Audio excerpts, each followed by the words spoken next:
Hello guys, how's it going? Just making sure everything's working. It should be. Okay, cool.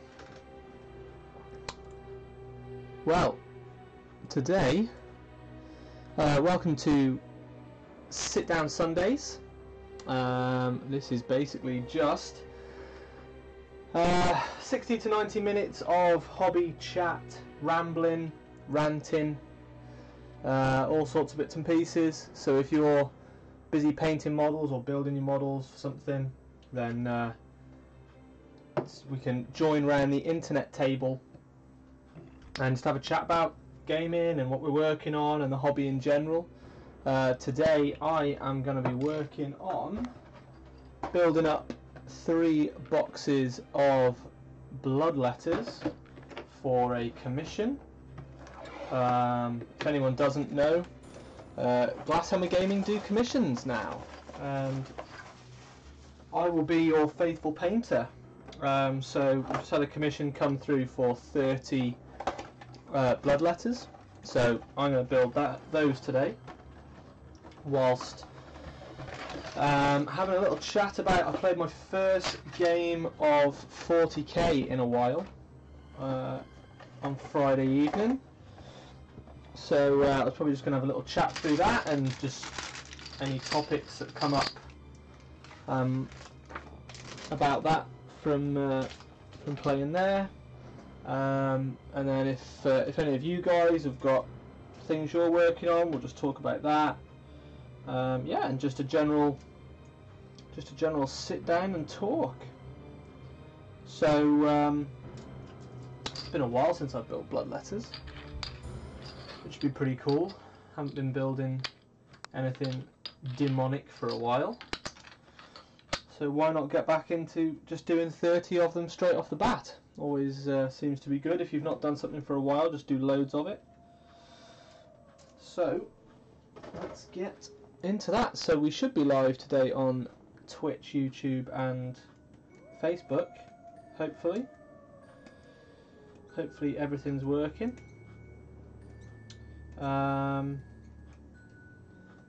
So yeah, first game of 40k in, well, I don't know, 6 or 7 months maybe. It's probably more than that, to be fair.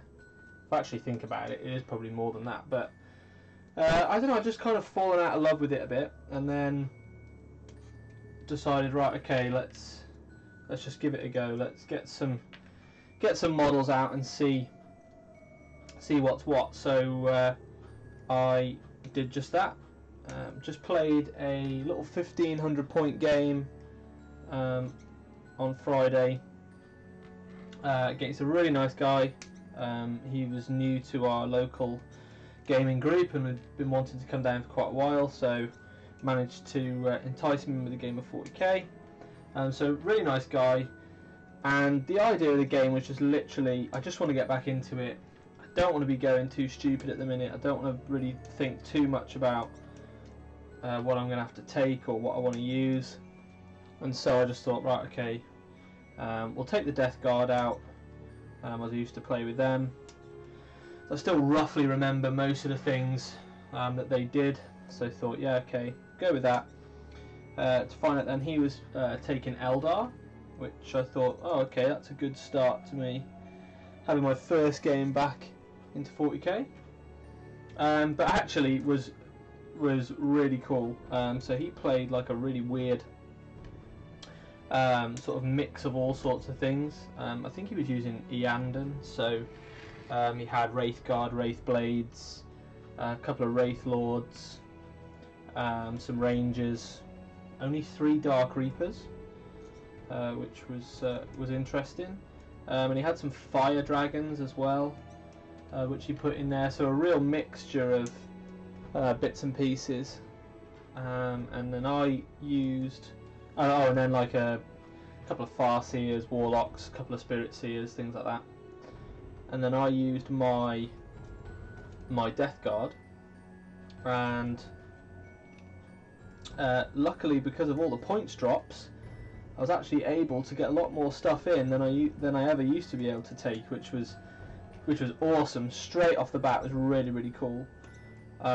So I just took like 3 units of Plague Marines, a couple of units were a bit more buffed up for combat, 3 Rhinos, then a couple of the Blight Haulers, the little dudes that give you cover, so did those, and then a Fetid Bloat Drone, and what else? Oh, a couple of Demon Princes, one with the usual Supinating Plate, revoltingly resilient warlord trait, things like that. And then just a random Lord of Contagion, just for his points, just to drop in somewhere and maybe try and cause some little bits of problems if he actually made a 9-inch charge. So yeah, it was a bit of a random list as well, but actually turned out to work pretty well, to be fair. So yeah, it was a really good game. We did play.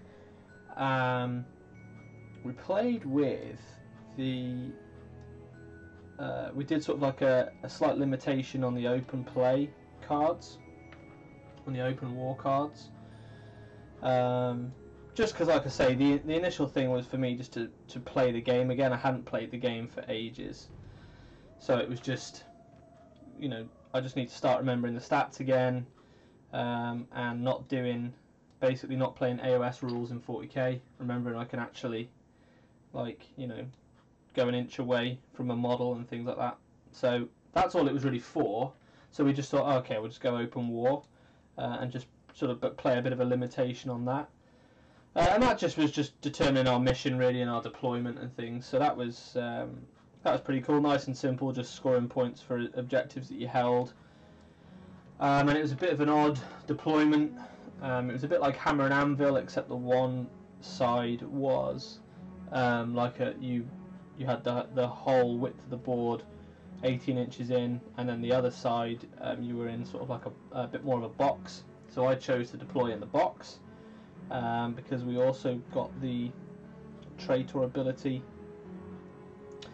where if you didn't move, then you were treated as in cover.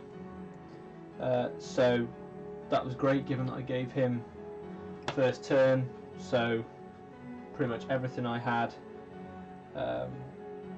everything I had then was deemed as being in cover, which was awesome, especially for things like the Blight Haulers and the Bloat Drones with Disgustingly Resilient. It was really cool. So yeah, that was awesome for those. And then I think MVP of the game was definitely the Fetid Bloat Drone. Now, I mean, I don't know if any, someone else is probably going to know a bit more than I will, but I mean, you don't really, well, to my knowledge, you've not really seen Fetid Bloat Drones that much. But given if there's like hordes and things like that, I mean, with the double Plague Spitter, they are just so good, so good. It's a shame the double Plague Spitter's like 34 points or something, but it's so good to just be able to, given that it can fly, it's an assault weapon, it auto hits anyway, so I mean it moves like 10 inches, so then you can advance, still fire, it auto hits, 2d6 shots, and then strength, whatever the strength the drone is at the time, and that does go down, but only goes down, like starts at strength 6, goes down to strength 4, 2d6 shots, -1 rend with and it's a plague weapon, so you can reroll failed wounds. It was just awesome. I mean, I only had one in that list, and when I used to play, I used to run like 3, the 3 drones, and they used to sort of act as my fastest screen for my Demon Princes, to be able to at least move up the board, and just use those with like toughness 7, 10 wounds, with a 3-up, 3-up, 5-up, and Disgustingly Resilient. They were just so good. And it did manage to take 5, in the one turn it managed to take 5 Wraith Cannons, 2 Bright Lances, 2 Shuriken Cannons and 3 Dark Reapers, and it only took 2 wounds, which was ridiculous. I think on the one round I made something like 5 up invuln saves, and then the ones that went through, I managed to save the disgustingly resilient saves. So the bloat drone then just, I mean, even against, like, it was then, the drone was kind of kept on the one flank against then the Wraith Guard, not the Wraith Guard, the Wraith Blades. The Wraith Guard were behind the Wraith Blades, and even against them, it was just like, okay, you know, 2d6 shots, auto hitting them, winning them on 4s. It could just pick a couple off, and then things like the Storm Bolters off the Rhinos could just pepper in. And I think the first round managed to kill 3.5 of the Wraith Blades just from like the weak shooting in the army, and I think one unit of Plague Marines went in and then used their stratagem that they either when they shoot or combat, and then they it's the stratagem they've got that then they can get +1 to wound, so that was handy against those guys. So so no, I think it went pretty well, to be fair, and it was nice to actually get back into it on a fairly low key level, without having to worry too much about, oh, okay, I've got everything else to relearn again or to remember and things like that. So that was pretty cool. We've got their thoughts on the new Primaris. Did the Infiltrators totally ruin Genestealer Cult? New Primaris stuff, yeah. So I've only seen a couple of little bits for the new Primaris stuff, because like I said before, I haven't actually really been paying as much attention with 40k as of late. But the new Infiltrators, let's have a look.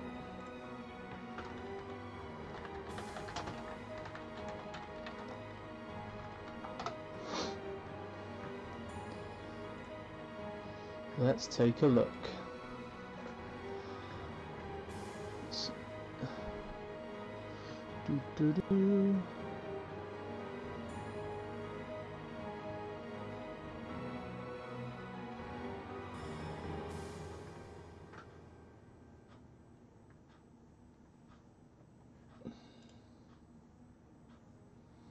Sorry guys, just looking at the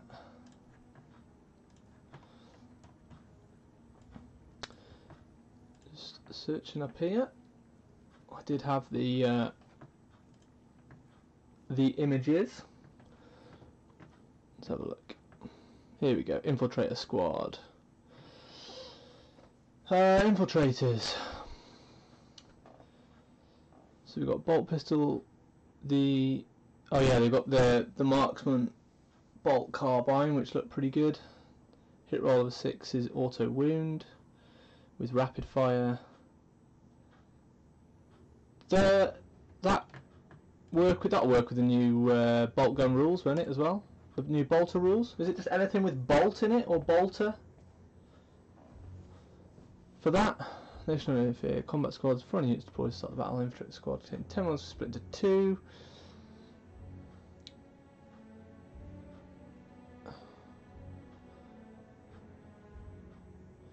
Enemy units that are set up on the battlefield as reinforcements cannot be set up within 12 inches of this unit with the Omni Scramblers. That's pretty cool.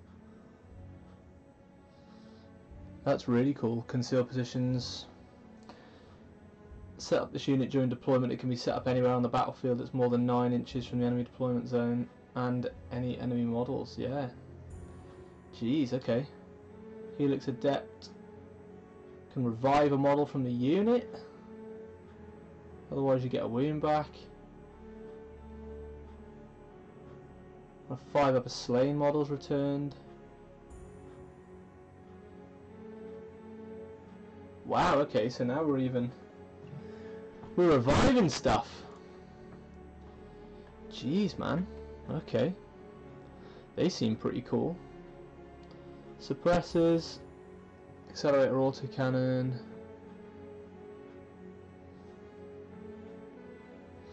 Suppressing fire destroys any enemies with accelerator autocannons. The destroyed model's unit cannot fire Overwatch. Wow! Suppressing fire from the suppressor squad. That looks really cool. This unit destroys enemy models in your jeez. And what are they? Are they fast attack? Yeah, they're fast attack. Jeez, man. What do you reckon with that then? So suppressing fire and Tau.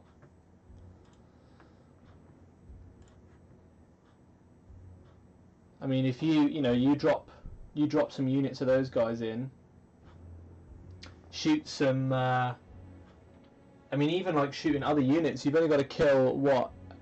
Yeah, if this unit destroys enemy models. So you've only got to kill a model. So yeah, I mean, if you've got enough units, or if you've got enough of them on the board, and you can go, yeah, okay, like say against Tau, I mean, certainly with, certainly with strength 7 minus 2 damage, that's going to be nasty. And then just at least kill one model. They can't fire Overwatch. Man, that's cool. That's cool. Librarian in Phobos armor, concealed position. Wow, okay, loads of concealment stuff. Add 2 to the cover. Oh yeah, from the camo cloak. Captain in Phobos armor, also got concealed position. Wow, so that Omni Scramblers, because the Gene Stealer cult stuff, if the Gene Stealer cult stuff is set up. Oh, that's just set up from reserve though, isn't it?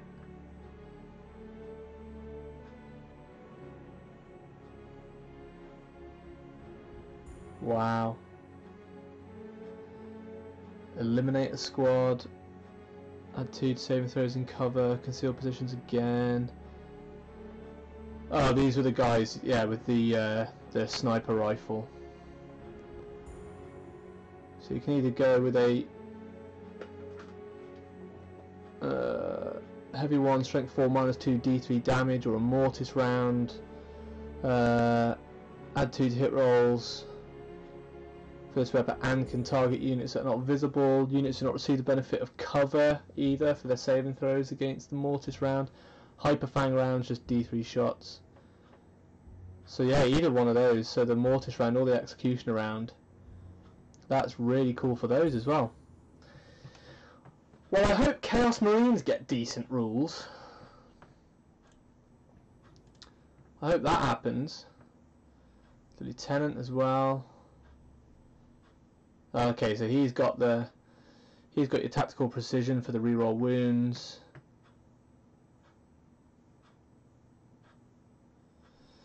Wow, okay. And the Oculus Bolt Carbine, don't receive cover again. So they seem, all that stuff then seems all about gaining cover and pretty much denying cover for your opponent. But those suppressors seem pretty cool. Like I say, I'm gonna do Gene Stealer Cult, but I haven't managed to sort anything out yet for getting them done. I'm pretty much just painting up the bits and pieces that I've got left. But I mean, yeah, that's certainly. They certainly seem. This is the thing though. Sometimes I always think that like GW come out with cool rules for something, like for a non-Imperium race. So they'll come out with some cool rules, but then it's like, but we can't leave, we can't leave the Golden Boys behind. They've got to have like a similar rule to that, right?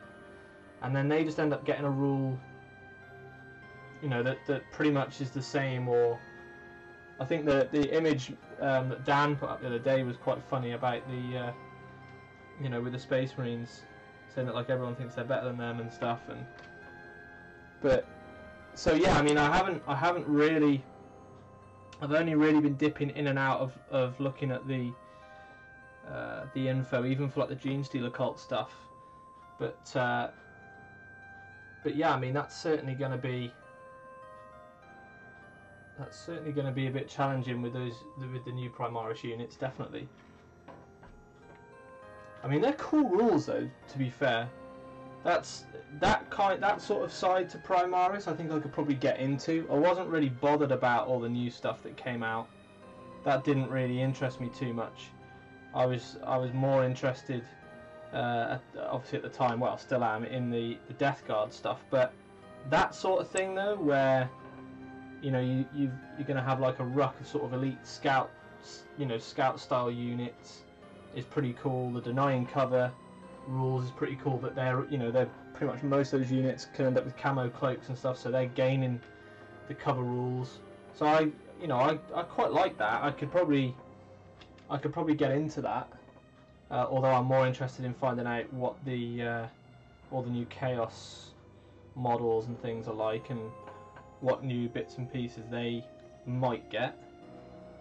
But see, this is kind of why now I'm a bit like, yeah, I do want to get more back into 40k a bit more, just because I've been out of it for so long, and so and it's moved on even from when straight onto it when 8th edition dropped from the back of 7th, because I'd stopped playing 7th for obvious reasons.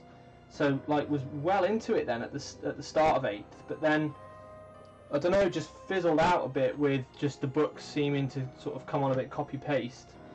But now I think that certainly with things that are maybe being priced a bit more appropriately, whether that's in my favour or not, but things that are just seem to be balancing out a little bit more as far as usability of the units and things like that, I'm a bit more like, okay, I'm probably more inclined to actually start playing it again a bit more now. And even the other day, I think a lot of it for me was just more the the attitude of me towards the game, just because the competitive element of it, and with it being a shooting army, it's just the fact, obviously you're killing more stuff from distance, whereas because I'm so used to playing Age of Sigmar, you're killing everything close up, which kind of feels more fair in the long run, because you're like, well, I have spent the time and effort to actually get up the board, to try and kill you and that. But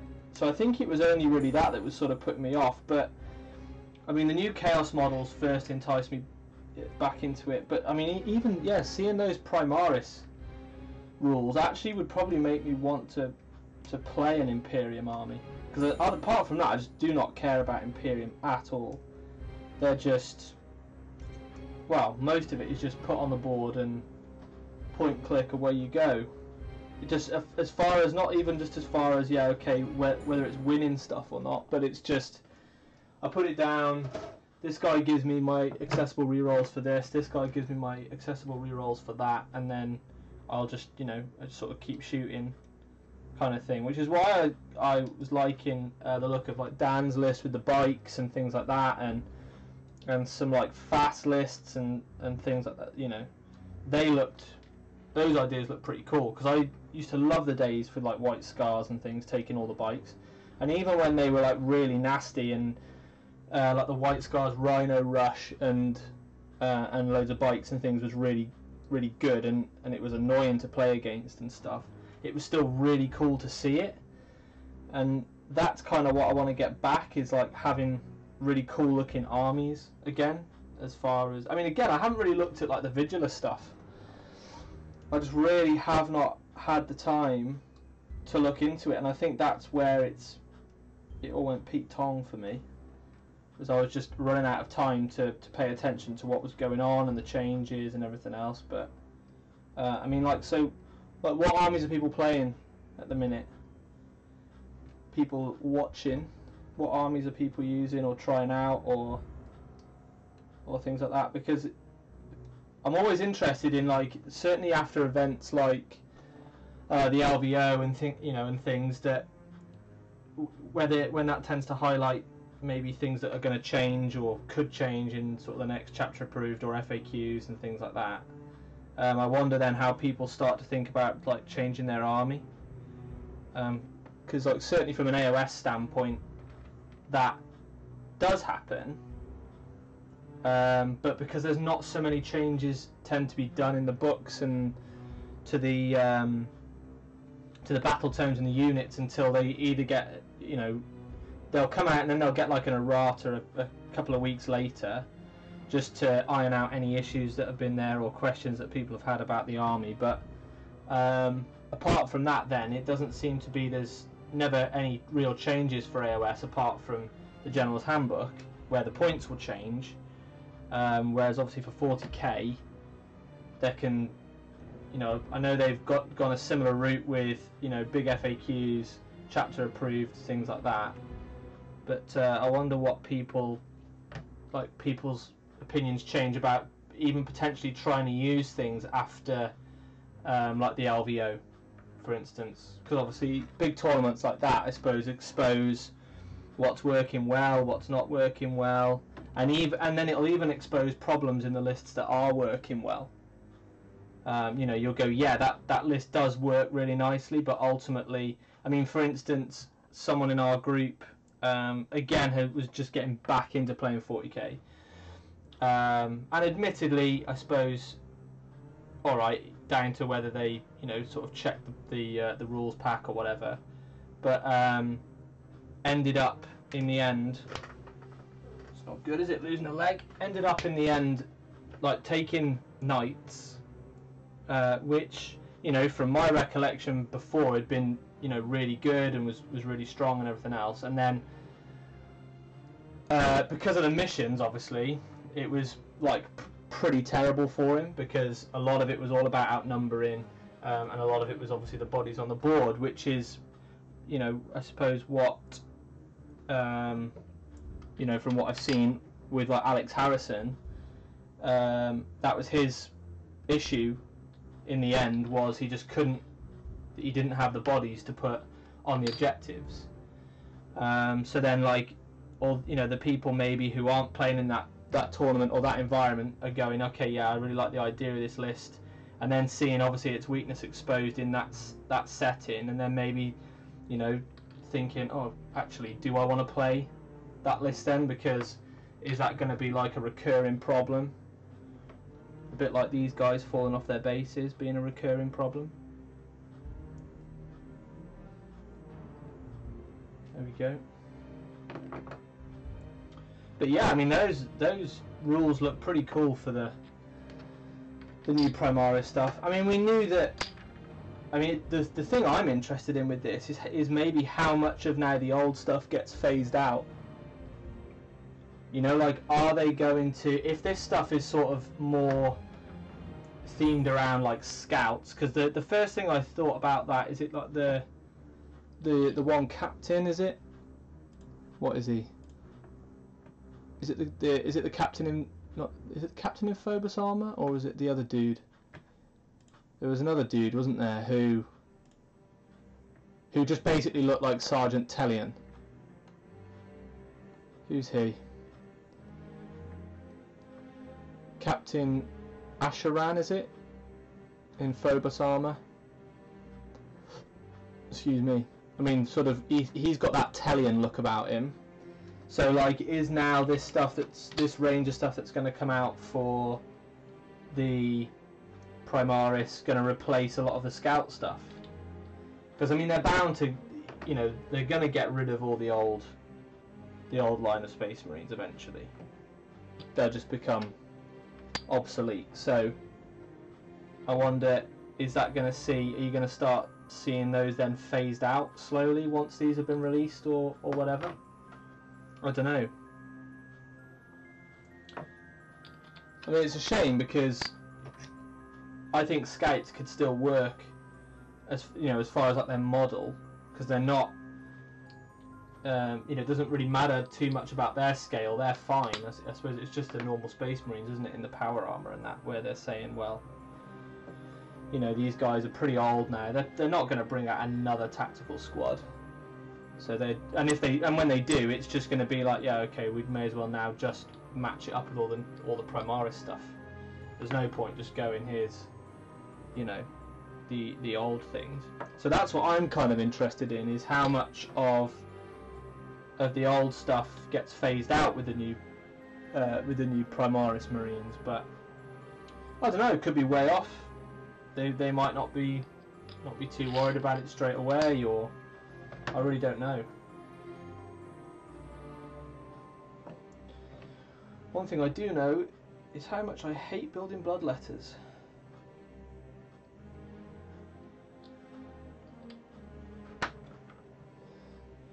So what's everyone working on then? Is there army ideas that you're working on, or are there any new units you're trying out? Painting anything up? Tournaments coming up? Daniel, hi guys, I'll be sitting down to finish off my scouts, I hope shortly. Just popped into B&Q. I thought I read that as you just popped into a barbecue, which I was like, that's pretty good going, given that I don't know where you are, but my weather here certainly isn't barbecue weather. But so I was going to give you props for that, but just popped into B&Q. That makes a bit more sense. Yeah, cool. Painting some scouts. Awesome.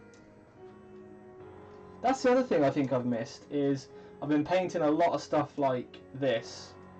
Other commissions that I've had going on have been like Necromunda. So that's, you know, a bit of both worlds, in that I'm still getting to paint the power armor, but I have kind of missed painting power armor, and I don't know when the last time was I painted a Space Marine. So maybe that might be a way back in to those as well with the Primaris. Hopefully. But you know, keep saying about the Gene Stealer cult, about doing them. It's just too much stuff, man. Way too many things, way too many projects. And unfortunately I'm running out of room to store it all, versus how quickly I can purchase it all. Pretty much every week my missus is going, so that's a new box. Where's that come from?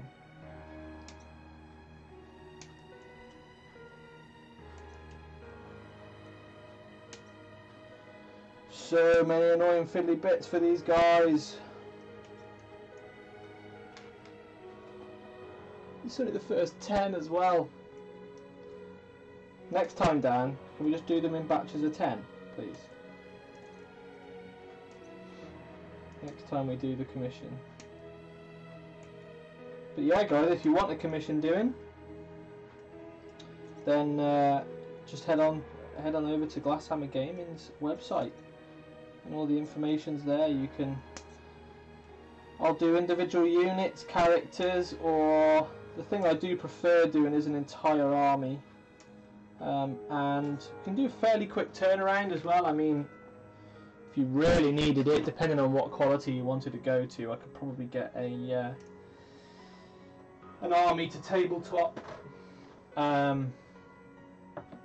in like a 2K army in, I don't know, 2 weeks probably, and it'd probably be a bit better than tabletop, to be fair. For 2 weeks I could get most things done to tabletop a 2K army in about a week, but not if you're going to go down the route of like his 458 bajillion models. And now I've just lost his top piece.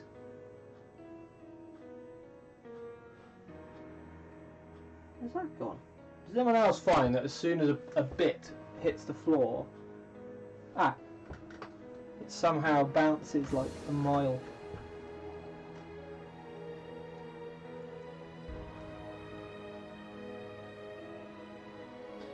There we go. So yeah, hopefully get these built up today, and then get them primed, probably get them base coated, and then we should be good to go.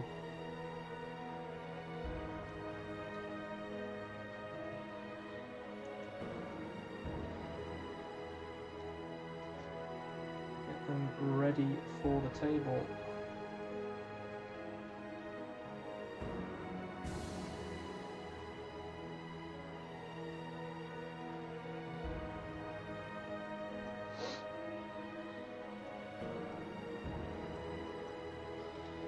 of those. So annoying the amount of bits these guys have got. Although I still think all the demon kits are pretty good, given like how old they are now. That's the one thing I think about GW, is that they seem to, like, if I look at other companies and that, their other companies' miniatures just tend to end up looking old quicker. Whereas GW stuff, although you've got all these new cool minis coming out, I mean, I don't know how old now the Bloodletters are. They've been going quite a while, this set of them. But you know, once they're painted up and they go on the table, they look just as good as new stuff that's coming out. Which, like I said, I can't say for many other companies, but I'm preferring how the new methods for building models seems to be a bit better than the way some of these old ones is. The only thing is, there's a ruck of mold lines on these, so I don't think I'm going to do that on stream today. I'll tidy those up off stream. So yeah, I think we'll go for, like, depending on how many people end up in the chat and if we get chatting about stuff. I know people are busy most of the time as well, so you know, we're still just building it up. I mean, I'm still looking for feedback off people for ideas for things for the sit down Sunday, or what sort of content you guys would want to see, because obviously I know that a lot of the other content that Glasshammer are putting out is based obviously around competitive 40k, and so we're just trying to, you know, we're trying to gauge what other sort of information and content you guys want to see, or would find interesting. Because I mean, I will literally just sit here and, you know, I'm building and painting models all week, so I'm here anyway, and I'll just garble and ramble on for, you know, until I pretty much pass out, really, which is pretty much how the painting goes. Any other commission painters that are part with Glasshammer? Anyone else do any commission painting? Anyone hate painting? Just really does not like it? Anyone just not do any painting at all? They're just purely in it for the gaming or the collecting of them? Because I'm actually finding there's more and more people that are doing that now, that just they like the game, and the thing is, they're good at the game too, and they're really good at the game, but they are just like, I just don't care about the painting, you know. They'll usually just end up getting someone else to paint the models for them. But I'm finding more and more people just do literally, they're just not interested. It's not even part of the hobby. But I think that's still pretty cool that you can, you know, if you know that 50% of this, or I'd probably argue a bit more, is the fact that, you know, you're ending up with grey plastic models, so you're going to have to get some paint on them at some point, certainly if you want to start playing in events and things, but you're like, that part of it doesn't entice me at all. I find that amazing with some people, because I just literally look at the models, and even if I was saying this to someone else the other day, I wonder if anyone else gets this, where you just see a model and you're just thinking, yeah, okay, I've got to have that model, I have to have it, I've got to have it when it comes out. So you do whatever you've got to do, you get your model, you maybe start building it, but then 12 months later it's still stuck in that half-built phase that you built it in, or you built it in such a way that you were going to paint it in sub-assembly or something. Like, two examples for me is, for Age of Sigmar I bought Marathi, who's like a big, she's transformed now into this sort of like big snake, serpent, dragon kind of model, which was absolutely amazing when I saw it. And the same with Mortarion, and so then got both of those half built with their wings off so that I can paint them, and both have been sat there for about 12 months in exactly the same position. But at the time I was like, no, I absolutely have to get that model now. It's going to go off the shelf next week, although it's only just being released. And I think that's what goes through my head. I just think, no, it's going to go. They're not going to stock it anymore. And then I just end up, well, I think all of us end up with just stuff lying around the place that we don't use. But It's mad. I don't know why I do it. But it's usually because of the miniatures and the painting and the paint schemes and stuff that I see. I just think to myself, yeah, okay, I wouldn't mind just painting that model even, or that'd be a cool model for this, or I could maybe do a cool conversion for that. And and that's the kind of thing that I enjoy doing, which is what enticed me into the hobby. Not really the playing the game. I was one of the typical played it as a kid, and then, but didn't really play it properly, and then just ended up thinking to myself, right, okay, well, I can't really afford to keep doing this.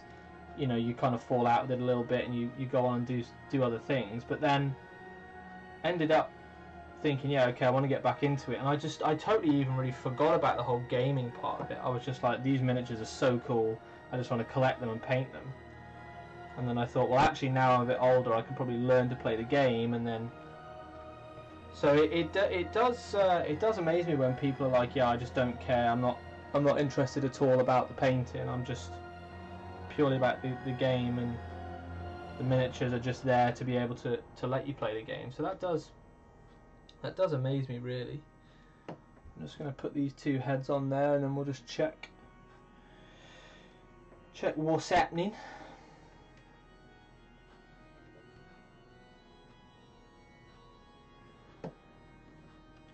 So surprising how long 10 of these guys take.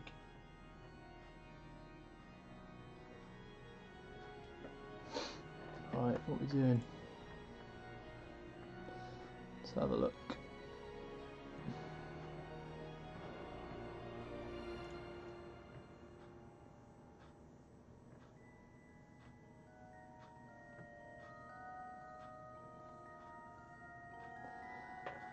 Just checking everything's all good.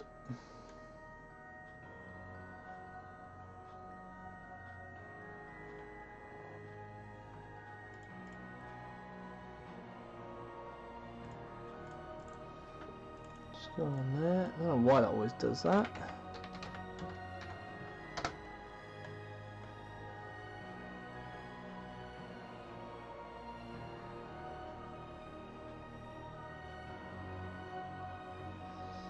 Cool. Okay. So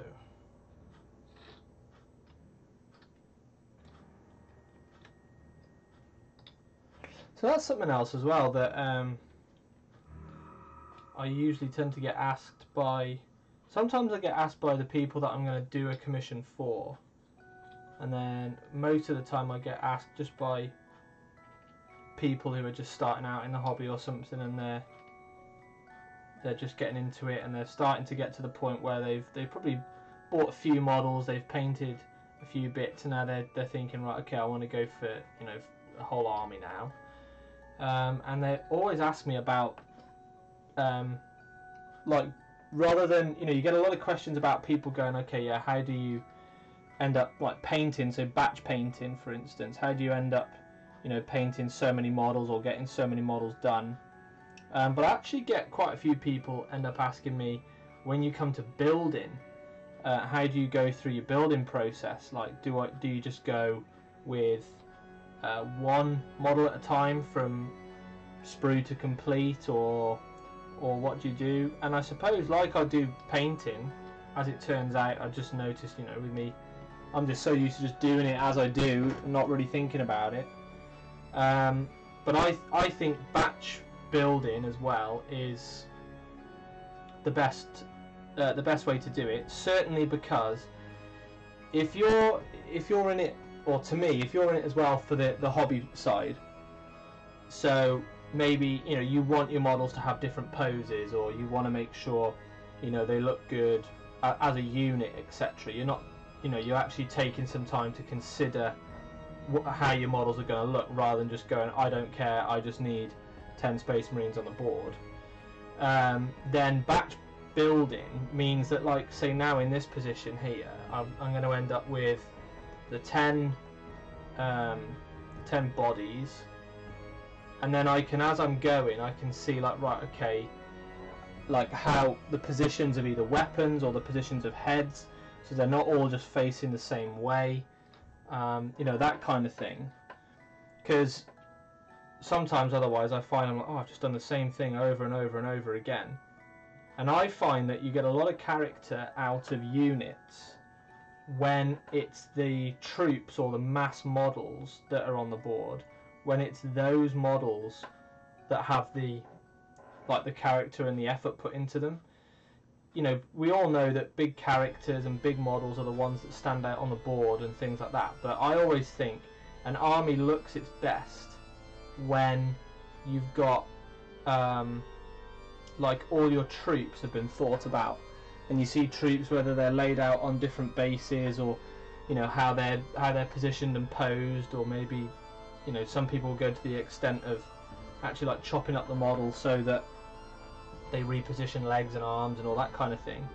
And to me, it's those models that make the army look better, the ones where you know, for example, things like scouts or, you know, rangers or anything like that, where you go, they're not the biggest models on the board, sometimes they're not the best looking models in the army, but when the army's composed and put together, I like the look of all your troops and your basic bods on the board, because you can make it look so dynamic. You can make the army look really cool, you know, even just when it's deployed and stood still before you're moving it and things. It just makes it look more dramatic, or I think it looks more dramatic, and I quite like that element of it. But I mean, you know, I know that a lot of people will just go, I don't care, I just need to get 10 bodies or however many bodies on the board. But I think a bit like batch painting, batch building, if you're going to have to, like in this instance, I mean, we've been streaming for like nearly 50 minutes for me to build 10 you know, 10 bloodletters, which is fair enough. You know, I'm certainly in no rush with it, and it doesn't really matter how long it takes. But if you think, really, by the time I sit down and I do another 20, you're looking at that sort of time frame. You're looking on average, you're going to be taking almost 3 hours. Now, I sometimes do, but I know not everyone can or has the time to, or even wants to sit down and go, I'm going to build 30 in one shot, because, you know, you could say, well, I'll just do 10 because then I can paint 10.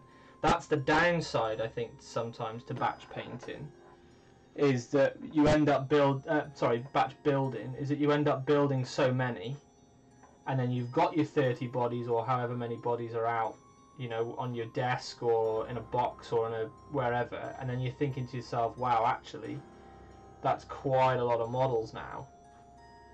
And you almost get to that overwhelmed stage like you do with the painting, and that sometimes I know with people that I've spoken to, that can put them off, even attempting to paint it, because they go, well, there's no, I've already seen how many there are before I even start painting them. I don't really want to bother anymore because it looks overwhelming as it is. So I suppose it's down to me. I think a lot of painting and a lot of building, hobbying, anything like that is all down to what you can withstand and endure psychologically. And I honestly believe that's what it is. You've got to be able to sit there. There's no point in you saying, unless, and we're taking commission painters or things like that out of the equation. If it's you and your hobby and you're going to do it all yourself, and you decide, I'm going to do an army that requires 60 infantry and then, you know, however many vehicles, couple of characters, blah blah blah. So let's just say on average an army might be, say, 80 models. You've got to be able to sit there and physically endure the time it takes you to build the models, prime them, get them all cleaned up, base the models, paint the models. You know, you've got to be able to withstand that. So I do think that most of the hobby, the prep part of it, is just what you can psychologically and physically endure. And the amount of times that people I know have gone, yeah, I really want to play that army, and then they build it, and there's so many models in it, they'll build it and then think, oh, do you know what, now I can't be bothered to paint it because there's just so many models. Like I did that with Tyranids, and so therefore got rid of the Tyranids and sold them off. But that's what I did with those. I was like, yeah, okay, we've got like 100 Gaunts, we've got 50 or 60 Horma Gaunts, I've got 60 Gene Stealers, and you just go, where on earth do I start with all that? I'm not going to sit there and paint 300 odd models. And if I am, when am I ever going to play them? Probably by the time I finish them, that something's going to have changed anyway. And so I made a mistake with that and ended up just getting rid, because I was like, I just really cannot be bothered, or certainly downsizing them. So I think you have got to think about when you come to, if you're going to do it all yourself, like I say, if you're going to get a commission painter or someone else to do bits for you, then you don't have to consider it too much. Maybe it's just you just got to consider the budget you might have to spend. But you have got to think sometimes about, that's a really cool list and all, but you know, am I realistically going to get it done? Am I realistically going to, even if it's just 3 colours, you'd be amazed how long it takes to get the models built, primed, based and 3 coloured. If you're talking a lot of models, it's okay if you're going to do say 10 or 15 models, but if you're going to do anywhere from 30 plus, you are looking at a solid day to build, prime, base and start painting 30 models. And if you also want them to, you know, so that they're actually, you've taken a bit of time and care. I mean, I've obviously got to be quite careful with these, making sure things are fine as someone has paid for them. If they were my models, maybe I wouldn't worry so much about the cleanup process first, and then I'd mess around in that once they're dry and things. But so, like, does anyone else consider that when they, you know, when they're getting their army? Does anyone else think, oh, I better consider how many models I'm actually going to get in this list or whatever, because I'm going to have to paint them or build them or whatever? Because I do get asked quite a bit about how I go about the building process, because some people just find that, you know, the same block as they do with painting, going, oh, there's just too many models. And the thing is, you always want them done there and then. You know, you buy new models and you think, yeah, I want them, I want to get them built, because then at least if they're built I can play with them, but then they fall foul of the curse of, you know, being prematurely built maybe. But yeah, I'm actually quite surprised it's taken like nearly 55 minutes to do these 10, but we're on to the head, guys. We are on to head. We're going to give these demons head. They are going to get done. And that will be the first 10.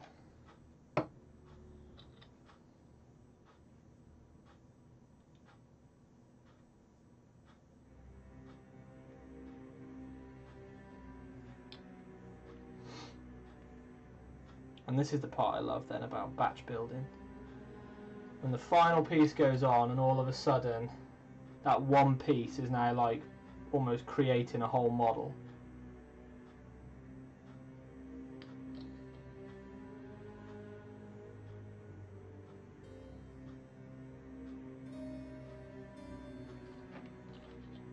That's one thing actually, I better check the composition of the unit. With banners and etc, etc.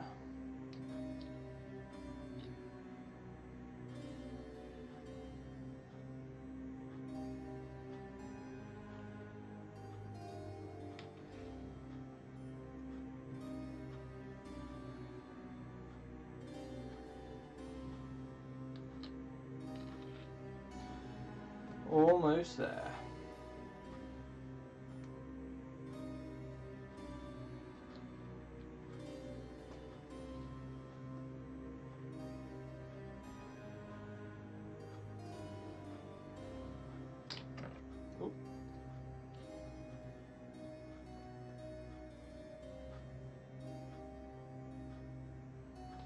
First 10 complete.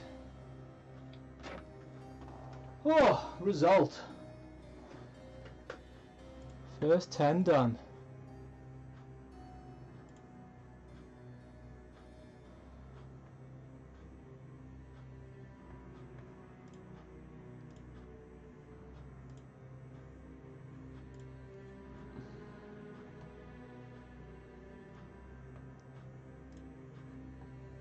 Awesome. Oh, first 10 models built. Whew. Well, I suppose you better open another box of them then. Actually, I should probably find out what the composition of the models is. Oh no, I suppose I could still build all but the arms. I'll have to do these ones with everything but the arms, I think. Need to find out, to double check about what banners and musicians and things like that are going in the unit. Unless Daniel's watching and he can tell me. Dan, if you're watching, I need to know the makeup of the unit of blood letters, please.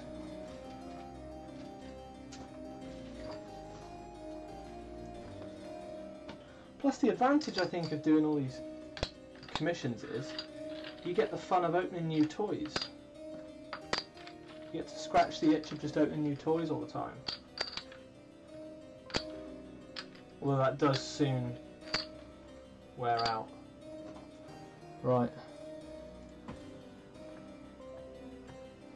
Put away adverts. Put away adverts.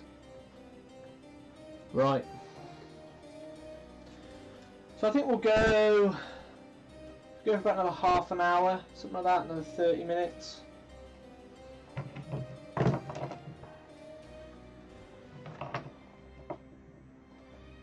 And we'll call that a day today. I think I'm gonna plan. I've got a tournament coming up in March, and then if anyone is interested who doesn't know already, Glasshammer are doing their first Age of Sigmar event alongside their St George's Champion, which is in April, towards the end of April. So a 2,000 point match play AOS event. The details are on the Facebook page. There's still tickets left for that. So once I've got another one in March. Once that's out the way, I might consider doing a live stream maybe all day and do like a painting, get a couple of the guys in and do like a sort of army paint thing, you know, do the whole, see how much of an army you can get painted in a day. Maybe build up getting people on the stream for that, and just chatting about different things as I'm painting away. Maybe, you know, talk to Dan and Manny about some things that are going on with them, lists and upcoming events and that kind of thing, so we can maybe do that. And then whilst I'm working away building or painting a whole army, because I've done that before and that was pretty good. Getting a load of stuff done in a day, and you can see the army progress then throughout the day, which is pretty cool.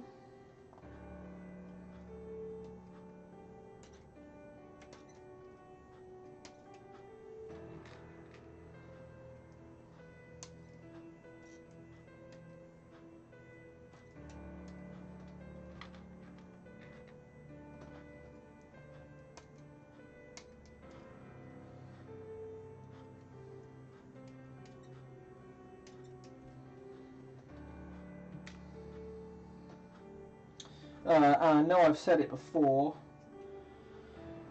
but next week I will definitely have the 2 cameras set up.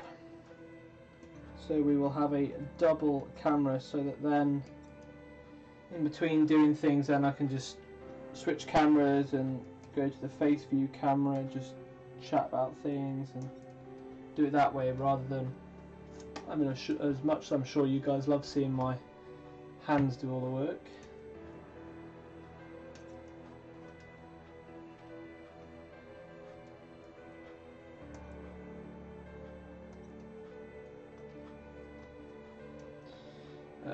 Right, that's all that. So we're just going to do these 10 up to the arm stage. Then we can find out the information about banners. So yeah, going back to my first game in a while the other day. So it was at only 1,500 points, and I remember when I was playing towards the start of 8th edition, or it was after the Death Guard book had come out, and I was thinking to myself, right, okay, so I want to get 3 Rhinos, 3 units of Plague Marines, and I was looking at it going, well, thanks GW for selling Plague Marines in boxes of 7, but there ain't no way I'm going to run 3 units of 7 or whatever in this list, because they were still like far too elite. And I ended up going down the route of like maybe having a unit of them and having like 3 units of Poxwalkers and Typhus and that kind of thing. And I was just like, what is? It's just not going to work having this many Plague Marines. And actually, that was the coolest thing for me, playing after like the chapter approved changes and all the points drops and things like that. Being able to actually play with, what did I have, like 16, like 20, 23, 22, 23 Plague Marines across 3 Rhinos. That was awesome. So and it was cool not having to. I mean, and with it only being 1,500 points, I could have put more bodies on the board for objective grabbing if I needed to. But that's the thing now. I think I might. I've got to look at then where I'm going to move forward for that other 500 points. What I'd want to maybe take,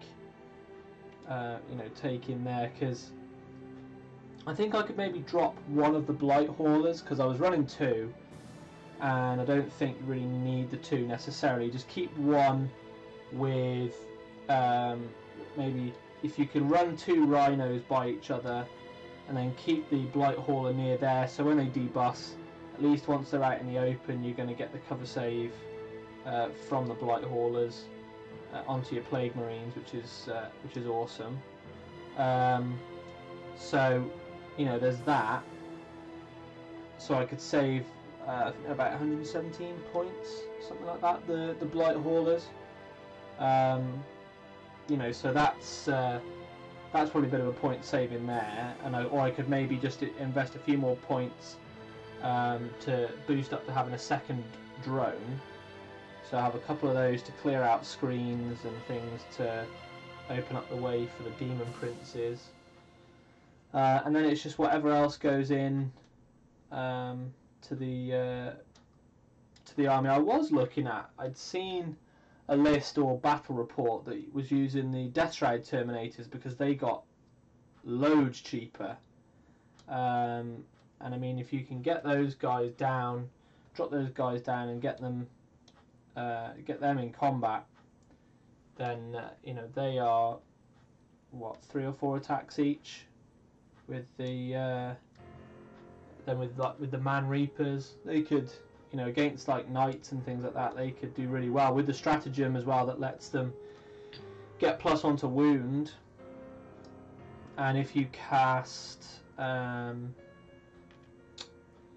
what's their one power that gives them +1 strength and toughness, which was really handy. So you give them +1 strength, and then they get the +2 or 3 strength from Man Reaper anyway, and then +1 to wound. They could do a massive damage to some knights, and like I say, they're not that expensive anymore for what they are. So they're I think maybe my next purchase for the army to add in. And just to build the army up to the 2k. Well, I mean, the army's at 2k anyway, but at least if I'm thinking about my next game and boosting it up to the 2,000 points, then that might be the way to go. Because the drones, I just think the drones are so good for their points. so I think they're, well, not I say for their points, I think they're pretty fairly balanced for how many points they are. I think you know, they're not overpriced, they're not underpriced. They've got a good healthy amount of wounds. They're not I mean, yeah, combat then they're not great, but at least you can go, unless your opponent has, you know, stopped you from retreating or whatever, at least you can retreat with them and still fire. So, and with auto hitting, you haven't got to worry about the retreat and the -1. So they're just so good. I've never had a game where I've regretted taking them. In fact, there's only been a couple of games where I've wished I maybe had one more. But I've never regretted taking the bloat drones.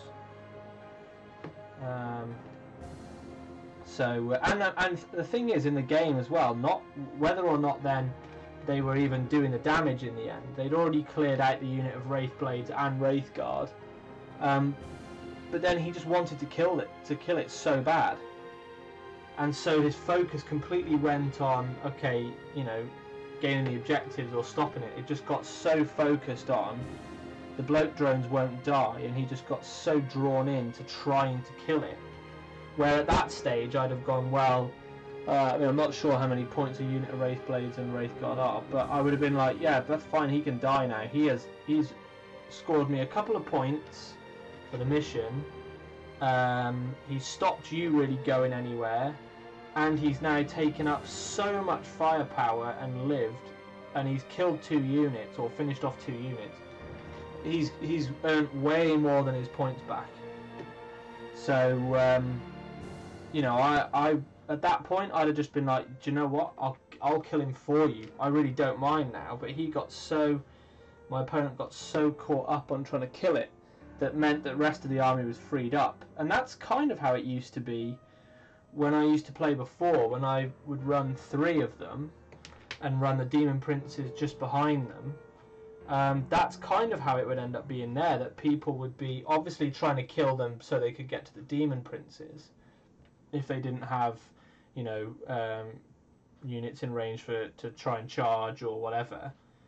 But they knew that the closer the drones got, if, you know, maybe a couple of turns at most, that they would need before they can get within range to just start mincing up your screens that you've got in place, and then you know that sat behind them are the Demon Princes, so you know that if they do successfully clear out those screens, and the thing is as well, at times the bloat drone can just charge in to take the overwatch, and they can take quite a, I mean, if they can take quite a good of normal shooting, you know, the overwatch they're not going to mind too much, and providing you get those Demon Princes in, even if you lose a drone to Overwatch, it's not so bad, you know, if you've got the others and that. So it's yeah, I think they're such a cool unit. Yet you don't, or I haven't seen that many of them kicking around, although I haven't seen that many pure Death Guard armies kicking around either. So, you know, I suppose it's not really a fair comparison if I'm not seeing that much of the army. As in its pure form of just Death Guard.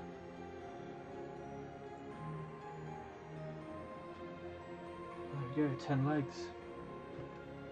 But yeah, so certainly the MVP. So I could probably drop the Blight Hauler, and then put maybe use those points to get another drone in, because it would only cost me about another 40 points, I think, to get. With the points left over, with the points freed up from the Blight Hauler, it would only give me about another 40 points to get another drone. And then the thing I would have liked was, I mean, even Hellbrutes now, I'd forgotten about the Death Guard rules that they can move and fire heavy weapons without penalty, and they can advance and fire assault weapons without penalty. So and that works for Death Guard infantry and Hellbrutes. So the Hellbrute stratagem of firing twice, although it's got to fire at the nearest target, fair enough. But you know, with las cannons or whatever to help try and take out big targets and things. Maybe give one a las cannon missile launcher to try and deal some damage from range, and then give one you know, a weapon and a fist, or the ones I was using the oh, what were they like on the Mauler Fiend? It's like the Lasher Tendrils, because they seem to be pretty decent on the Hellbrute, giving him extra attacks and that kind of thing. So maybe, yeah, I might get a couple of Hellbrutes in a heavy detachment maybe, and try those out, just so I've got a bit more range firepower, you know, just to try it there. Dan, alright mate, how's it going? So yeah, that might be the route to take, is that I drop the one Blight Hauler and then add in the drone, and then maybe look at a couple of Hellbrutes, because, you know, depending on loadout, they're not too expensive now either. And then maybe try and get, you know, get another unit just for some bodies, like a unit of Poxwalkers or something in there just for some bodies, or cultists maybe. So I've got, you know, a little bit more firepower should something want to go up and charge them or whatever. But I was quite happy actually with the way the list worked, and it wasn't as it was okay actually with its magic as well, because with its psychic, because I'd forgotten about that they've got the stratagem at the start of the psychic phase that for 1 CP they can swap out the power that they've got and then change it for a new one.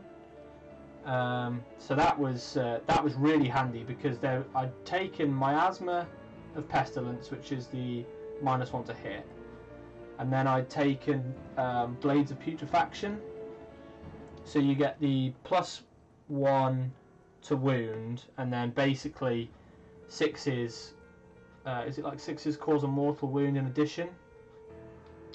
So like that was cool, because I thought if I came up against something that I needed to, you know, to do damage to, but I hadn't got, but it was quite tough. In combination, maybe like even one of the combat Plague Marine units with the stratagem to make them +1 to wound for being, you know, the targeting the unit, and then cast blades on them as well, so they're +2 to wound. Means that then they could have actually got through some heavy armor had he had any, but because he didn't, I swapped to the power that gave me +1 strength and toughness, which was basically the same thing as far as allowing me to wound his stuff in the end, but it wasn't. It was better for me in a way, because then it made like his Wraith blades, for example, against my Plague Marines, which were now like what, toughness like 6. So like it was much harder for him to kill me. So that was an awesome stratagem for that, to be able to just swap out the power. So that, you know, that was really handy.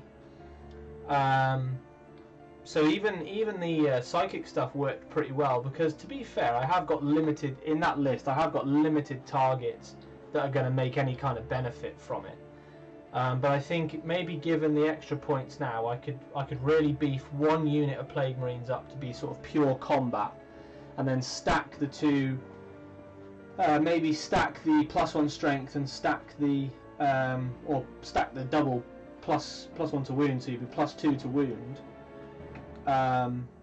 You know, and then at least they're going to be wounding something, say on, you know, like they'd be wounding a knight on 3s, with say like you know, a load of axes or the maces and flails and things like that, where all the damage carries through and stuff. So that, or even if I can't remember the limit on how many. Well, if you do the double plague knife, at least you get 2 attacks then. So then you could at least get a good few attacks out of a unit as well. So I might go down that route. Sound, mate, how are you? Yeah, I'm good.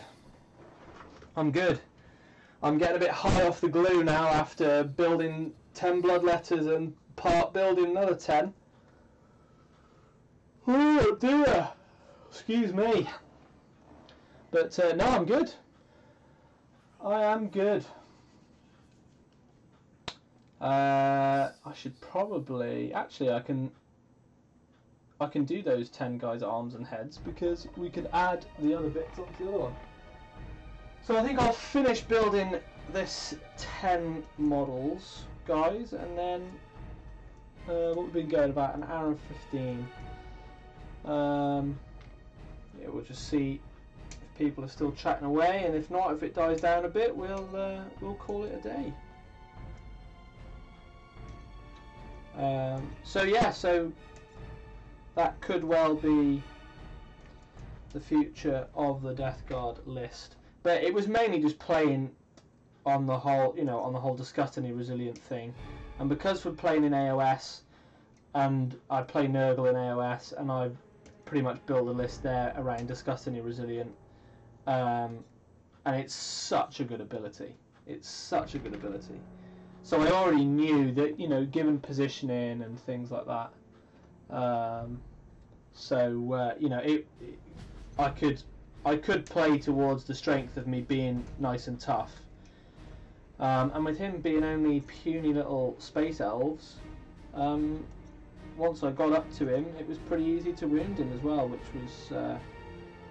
was awesome. Glue high, yeah, man.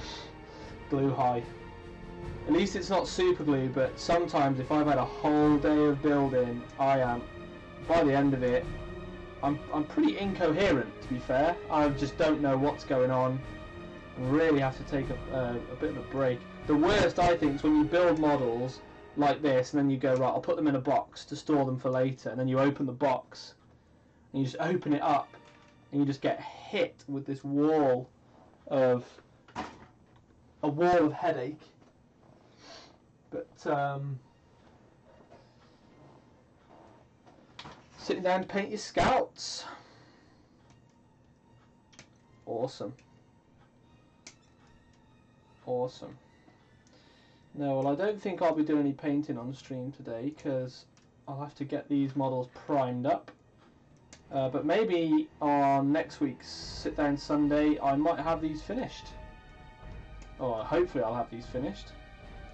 And you can actually see how they came out. I think the description was the guy wants them to be grimdark. So might look at some kind of alternative colour scheme for them maybe. Or make them real sort of grungy and things like that. The thing that did make me laugh was when Dan told me what I needed to do and what the guy had actually asked for and all the specifics and things. He was like, yeah, the guy said do the paint job like quite grim dark, and Dan was like, so I just assume that means like a darker red. So ever one for the fluff and narrative of things, Daniel. But grim dark, just do it darker red. Could be a new thing. Red ones go faster and the darker ones are more grim dark. So might find some kind of cool alternative colour scheme for these guys. I've got to admit, I don't know if anyone else has seen them, but I've seen a couple of commissioned painters paint bloodletters sort of like albino white skin, and then with like red blood accents all over them and that kind of thing, and they look sick. They look so good. Although I think anything in white armour or white flesh and then grunge it up, I think it just looks awesome. Chipping and weathering on white armour just looks so good. Right. Let's get these arms trimmed up. See how we get on. So what chapter are you doing your scouts, Dan? Or what colour scheme are they going?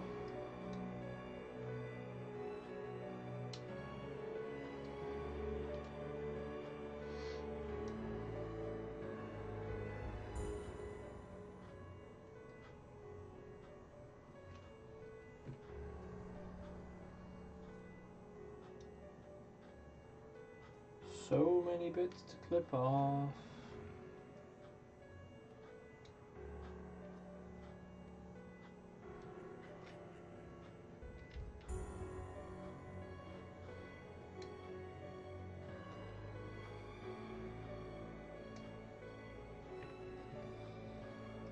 That'll be a good job done getting these 20 done.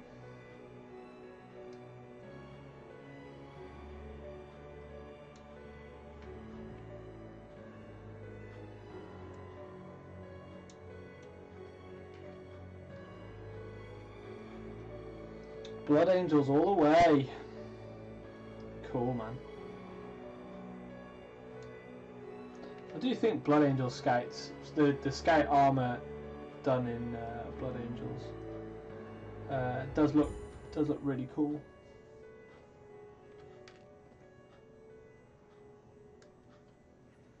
I like Black Templar Scouts and Blood Angel Scouts. Pure Faction Blood Angels getting ready for the event in April. Yeah, man. St. George's Champion. Well, I don't know if I'm playing yet. I don't think I'm feeling that brave. Well, plus with the AOS event, I'll be involved with making sure that runs all smoothly. So I'll definitely see you there, mate. I'll be looking out for them. Look out for some Red Scouts. I remember doing a Lamenter's commission once, and I think it was like the first time I'd really painted yellow. And the guy was like, yeah, here's like 60 Space Marines, like 5-6 Rhinos, a couple of Razorbacks, here's some Predators, and I was like, dude, like you know you've picked like one of the worst colours for me to paint, and now you've given me probably like the worst sized commission for me to even paint that worst colour paint onto. So yeah, that was a hellish grind. That was painting all that. That was the first army though that I ended up playing with. Back in, well, it's the first army I started playing the game with the second time around, so that was in 6th edition, just towards the end of 6th edition. I was playing with Blood Angels when you could, what was the power that the Terminator Librarians, the one power where you could like, it was to do like a leadership debuff, and you could you know, deep strike them down, and you could basically just do a big leadership debuff, and cast the powers on units and just watch them run away. That was always pretty cool. 15 magnetized Death Company, flexing hand flamers, chain swords, and some with chain swords and power fists. Yeah, man. Yeah, hand flamers. That's what I'm looking forward to doing with my Gene Stealer cult, is putting the they've got all the little hand flamers and stuff, which I think a lot of my hybrids are going to end up with. But certainly for Death Company, yeah, they'd be nice.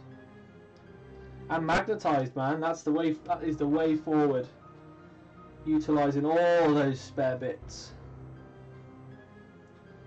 Like it. I'm just there's the gaming group that come around and play at my place on a Friday evening in Telford. We're just starting up another RPG campaign, similar to you know, basically D&D, but a few different rules and that in there. And I love using minis and stuff in RPG games. So I was like, right, okay, I'll get all the characters done and everything else. And I've done that before. We've run sessions before, but this time I was like, no, do you know what? I'm going to go down the magnetizing route, so that when you pick up a new weapon or a new item, you just stick it straight on, and you can just pick it up and put it straight onto your miniature. You don't have to worry about noting it down on your page and everything. So I have literally got, if I can find it, up on my shelf. Here we go.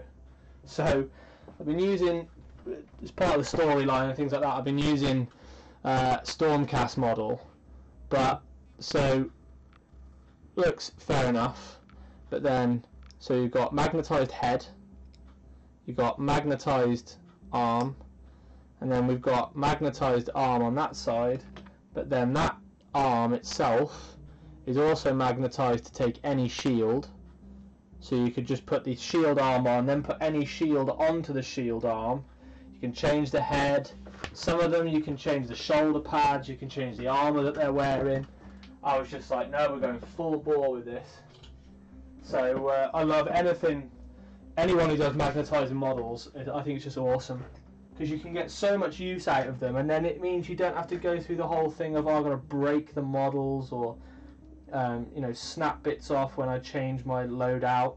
To me, it's far better that you just go, I'm going to spend a little bit of money on some magnets and a little bit of time, and you know, it's and I think it's great. Which just was that I played third and then it picked it back up last year. Oh, okay, so I'm pretty sure it was in either their 5th or 6th ed codex. I can't remember what the power was called, because it was literally, I only played for probably the last 5 or 6 months, and I never did it myself, but I remember being told about it and then reading it and thinking, oh, that's really cool. And they had a power that was like, I'm sure it was take a leadership check on 3d6, but then you could drop down and you could debuff their leadership again anyway, and you could almost just drop down and go, okay, take a load of leadership checks on units, but you're all like -2 or 3, and you've got to take them on 3d6, and it was just brutal. You just watched them fall off the table, and you never even fired a gun.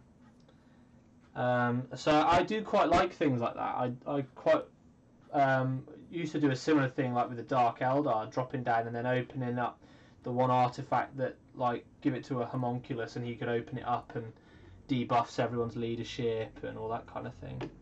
So that was, I do like things like that. But then ended up playing, what did I play then in 7th edition? Oh, Tyranids. Playing Tyranids for most of 7th edition. Just abusing the hell out of those mucilid spores. Oh yeah, man, balls deep. Everything. Anything and everything that I could magnetize. The only trouble I found, though, with doing those many magnets, something like a Stormcast model, or I suppose like things like the Primaris and that now, won't be so bad because they're quite big.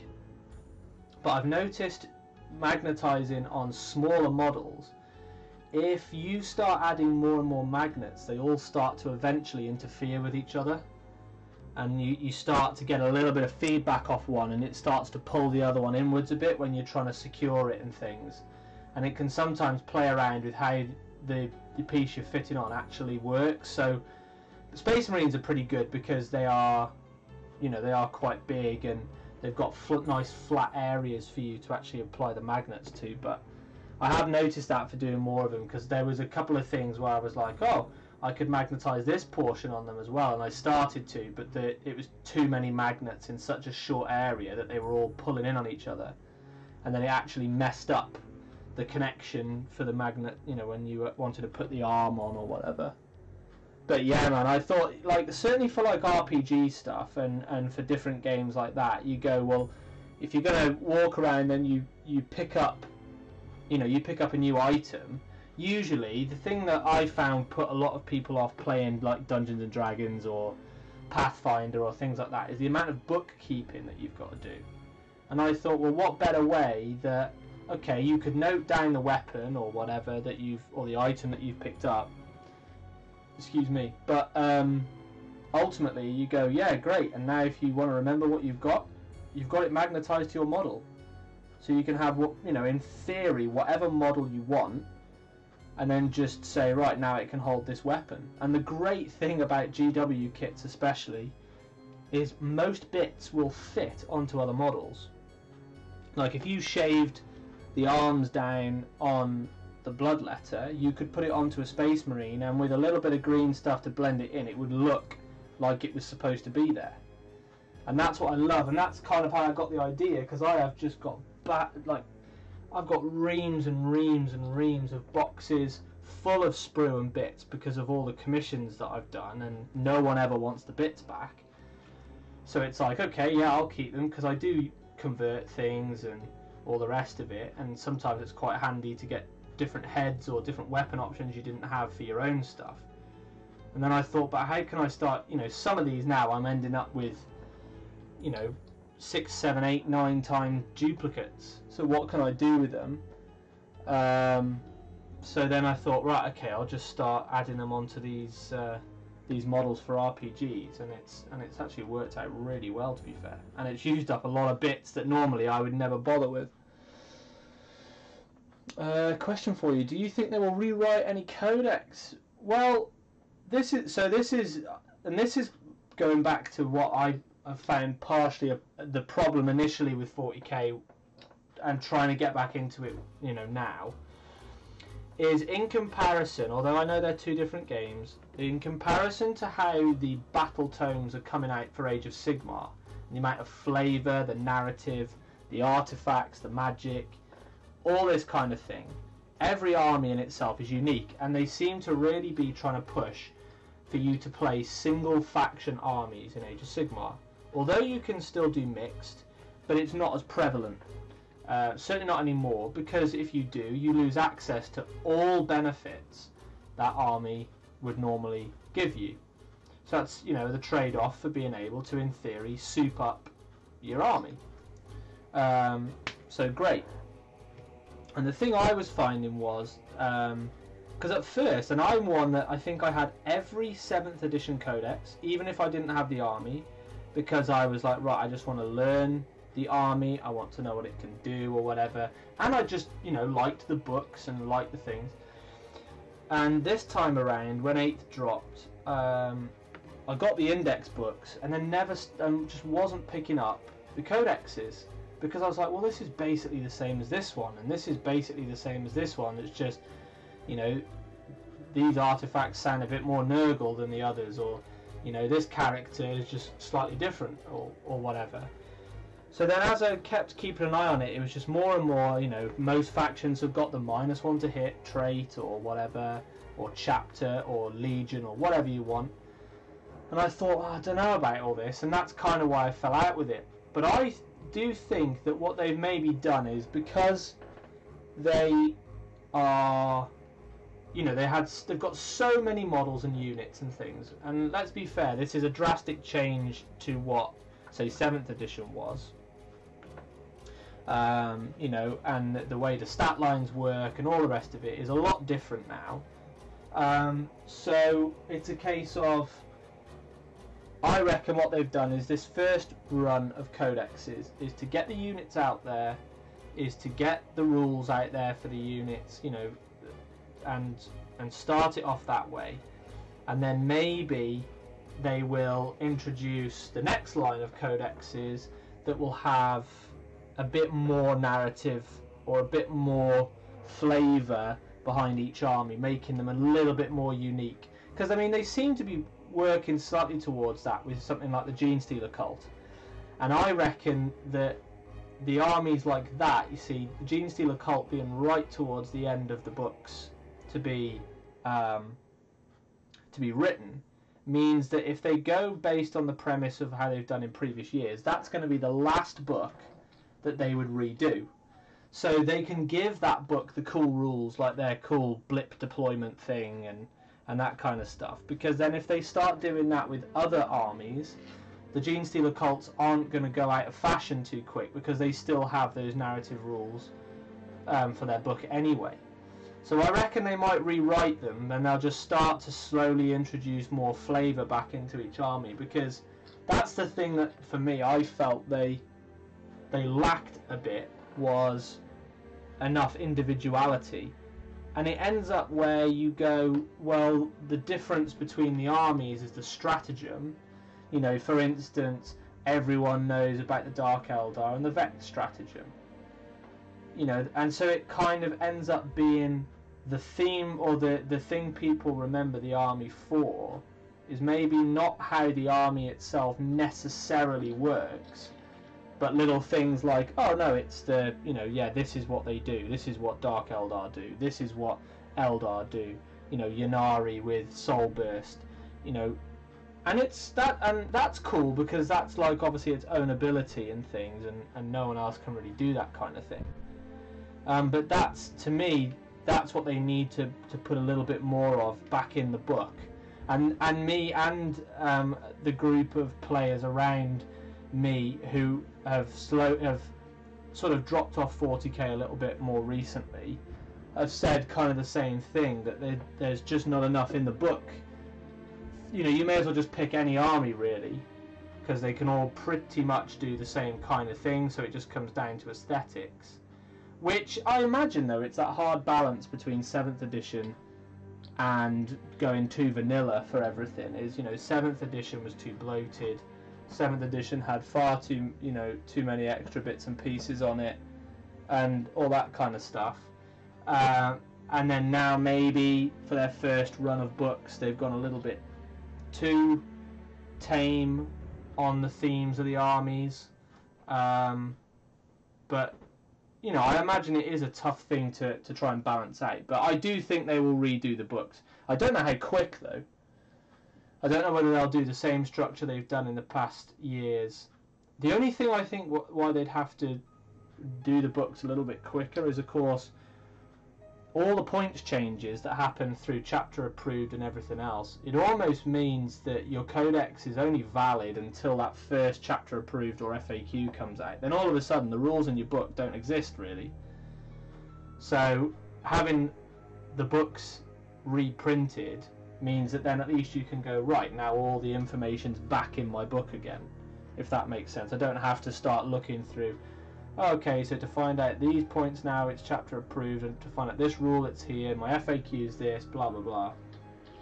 So, you know, I think they definitely will to get that all sorted out, but I don't know how long they'll do. I don't know if they'll do the old, it was like 4 or 5 years I think, wasn't it, between each codex rewrite and stuff like that before, so hopefully it's not that long between the books. Depends on how many other little sub-faction codexes they do, because, you know, they've done Death Guard. You know, are they going to do things, you know, for other little sub-faction books, or are they just going to roll them all into one? Or so I suppose it depends where they go with it. Oh, there we go. 20 out of 30 built. Oh, now we're really high. That glue's really kicked in now. Whoa. Well, awesome. At least I managed to get 20 of those sorted out. Just have a quick check with the stream.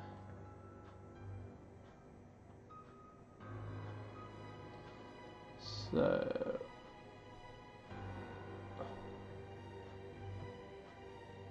let's go on there. Yeah, well, awesome.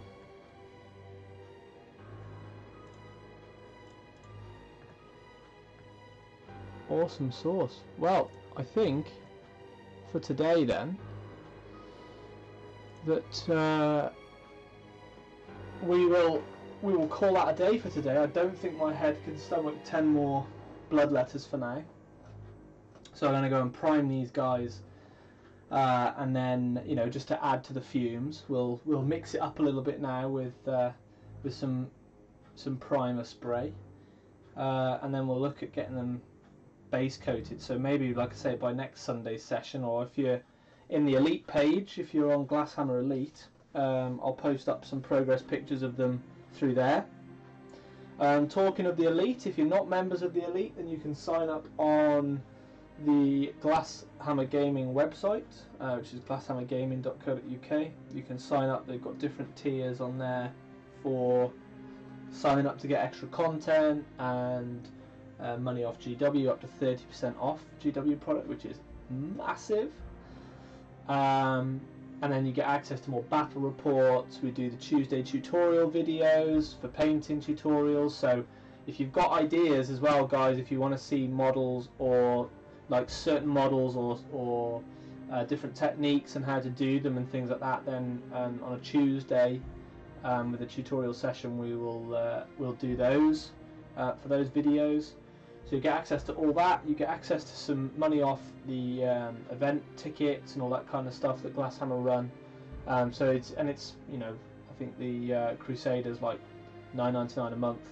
So if you're spending, you know, typically £35 a month on Warhammer, then you'll get your money back straight away in discount for that. So awesome, guys. Yeah, then next week, like I say, I will definitely have the 2-camera setup.